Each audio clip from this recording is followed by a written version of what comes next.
Astăzi vă fac o promovare serverului. Serverul este în descriere. Astăzi oarpure sunt astea: donații, event, exi, parcurs, PvP, reguli, staff și test builder. Hai bine la donații să vedeți ce este. Donații sunt owner, operator 20 de euro, fondator 25 de euro, owner 15 euro, moderator 15 euro, VIP 1 euro și free nob. Asta chiar ciudat. Și suntem cu staff, cu fondatorul în confă. E fată. Mergem la event. La fiecare event aici multe chestii pică cu iteme, ceva de așa. Voi vă știți oricum. La exit meriți, de chiar seară, meriți faceți ca să știți voi, survival, parcurs extrem. Simplu parcurs, meriți, faceți tot, ați făcut, bravo. PvP,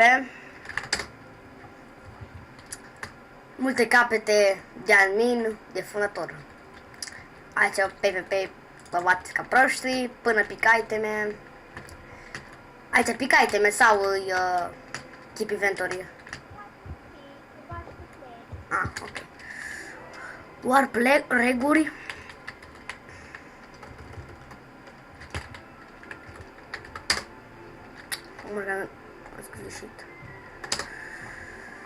Aici nu jura membrii 10 minute, nu jura staff-ul, nu face spam 5 minute, fără hack, ban permanent, ban săptămâni, nu cereți itămâni mute o zi, nu cereți grade, ban timp 10 zile, nu cereți grade, nu vă dăm, dar trebuie să cumpărați, sau grad de nob, fără mere, lash, PvP și fără fly, put staff.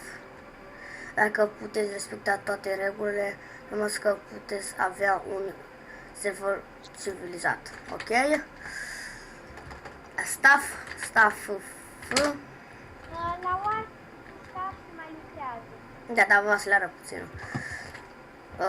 Fondator Alexandra, fondator Laga, owner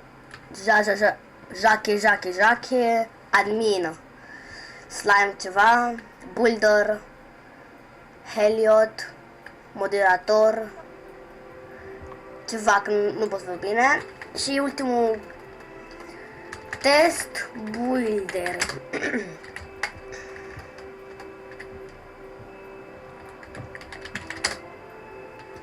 Aici am dat și eu testul. Casa mea este... Unde e casa mea? Asta este casa mea, este frumoasă. Și cam atâta și cu chestiile astea.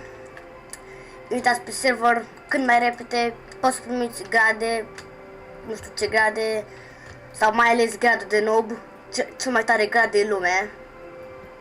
N-are acces la nicio comandă. Da, e cel mai tare grad. Ăla e gradul când primești la el. Exact. Cam atâta. L-am închis.